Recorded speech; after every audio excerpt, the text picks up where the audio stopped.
What's going on, guys? Welcome back to another video. My name's Cyberhealer. In today's video, we're going to go over the top 5 most pay-to-win games in my opinion. Of course, this is my opinion, so tell me what you think down below in the comments and how you'd rank these games. And maybe you put a different game. One more thing, I have an Amazon affiliate link now, so I get up to 10% of any purchases made on my link, and it directly funds back into the channel. And it's a great way to support me if you'd like to. One last thing, like, subscribe, you know the drill, and help me out. And without further ado, let's get into it. So, coming in at number 5 on our list is going to be the Call of Duty franchise. And I know this isn't necessarily a game, it's multiple games. But you've all probably heard the horror stories of Call of Duty being very pay to win.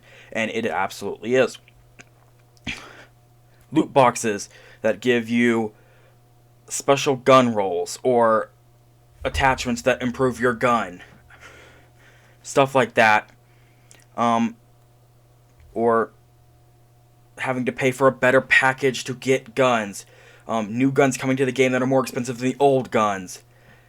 A lot of that happens in the COD franchise. I mean, and it happens every year, every 6 months, because let's be honest, COD would probably die if it didn't have a game every 6 months to keep it in the freaking limelight. But that's the reality of it, and that's probably why it's so pay to win, is they have to monetize it so much on top of a $60 game to even be able to fund it, because we're dealing with Activision. COD has this super big problem of just being very greedy. So I've never played a COD game, probably never will, because I just find them very give me your money type stuff. So I would probably say that they belong here on the number 5. Next up on number 4 on our list, I would like to say that Destiny 4, or Destiny 2, I'm sorry, Destiny frickin' 2, pre-rework. But it still is kind of pay to win, but we'll talk about that in a second.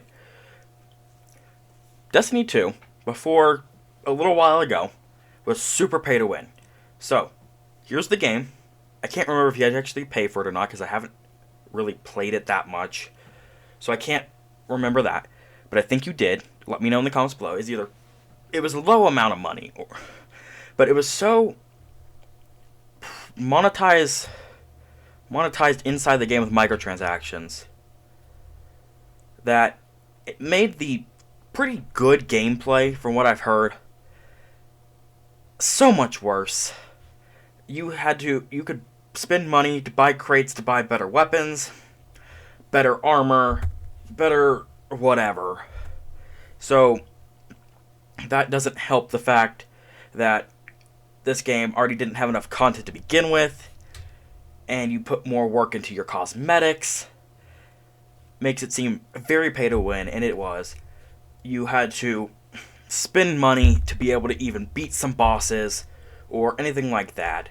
And constant expansion packs bringing out, new weapons, new armor that is just better, but you had to pay money for it. Seems very pay to win and very predatory from the game developers. And it's really sad to see this from someone who made great games like Halo 1 through 3 and Halo OST. Probably some of the best games ever made, and they go and make Destiny 2. So, sadly, it is number 4 on this list. Moving on to number 3 on our list is going to be EA Sports games. Madden, NHL, FIFA, and mostly their Ultimate Team. You have to, since it's EA, spend a lot of money in order to buy studs, shards, whatever they're called. I don't play a lot of sports games like that, but I have people, and I know people that play the game like that and have spent a lot of money. And you most of the time have to send the shards on the packs. Most of the time you don't get the right player out of the packs, you spend more and more money.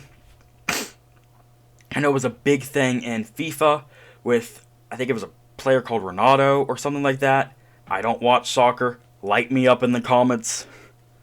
But point there is, you can't get the good players without either playing so much it's almost impossible, or spending, I think it's $20, $15 on one pack that might not even get you anything that you don't already have, because you already spent a lot of money to get that character or whatever, and it just doesn't work because how much you have to spend to even get it, because the odds are so low and they're just money hunting you. Because I've played Madden and I've played NHL, and I've played it several years in a row because I look at it, they haven't improved the graphics. It's a money grab. And I know I'm going to get some hate for that, but it is. It's simply just, here's some new dudes skating around on the ice or walking around the field with nothing improved, and we're going to raise the price $50. For what? It's super pay to win, especially when Ultimate Team is a very online competitive mode, and it's mostly how most people play their game. So, very, very not epic on that. Number 2 on this list, we're going to go with Rainbow Six Siege. And I know some of you aren't going to agree, but hear me out. Rainbow Six Siege. And I actually made a video about this, so I'll actually link it up in the cards on the top right if you want to watch the points I made there, but I'm going to go over the high points. Every new operator that comes out is somewhere around $10 to $15. Some up in the 20s. Each operator has his or her own gun, side weapons, utility, and other things. Own gadget that might be super meta at the time and no one can hardwall it. I know that was a huge problem with a couple of the new characters, but the point is, you have to pay for these characters that have better damage stats, better items, better whatever, and they're just getting better over time. And it's more power creep than anything, and that's what pay to win really is it's just people power creeping their way and making you spend money on that. And plus the fact that you can also spend money to have more characters at the start, and your friend can pick up the game at the same time, spend less money, and you could already be at the advantage because you just simply have more characters than your friend. So it just makes no sense. And yes, I know Siege is a game about aim, but it does matter on the gun because guns have different patterns and stuff, so you really need to be careful on what games you're playing. It's still going to offer you a great time, so play it if you're going to. And coming in at number 1 on this list, Rogue Company. And most of you that are watching this video, at least I hope so, have seen my Rogue Company video. It has hit almost 300 views at the time of recording, and probably will be there at the time I upload this. But man, is this game pay to win. Every new operator has just been getting better and better and better and better, and it puts these operators you get at the start to shame.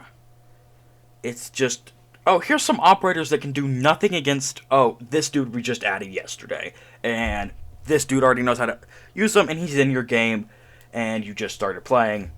Good luck. Each operator has its own gun that is mostly unique to it, its own utility, its own upgrades, its own side, its own melee. Every single operator is different, and the utility just gets better and better for these operators, or agents, or rogues, or whatever they're called in Rogue Company, to the point where that's probably why the game died off. You can't bring in high-level gamers and stuff like that on YouTube and stuff like that to come and save your game. If the game is just bad, you can't be making maps and stuff like that. You need to be tweaking your game to make it more balanced and fair. And that's why ultimately Rogue Company failed, and why it's super pay to win. And with that, guys, that's going to conclude our top 5 most pay to win games, in my opinion. Let me know in the comments below if you agree with this list, and like, subscribe if you enjoy the content. I make videos every Sunday now, coming out around midnight. So, it'll give you something to watch on that Sunday before you go back to school or work or whatever you have to do on Monday. Keep on gaming, and see you next time.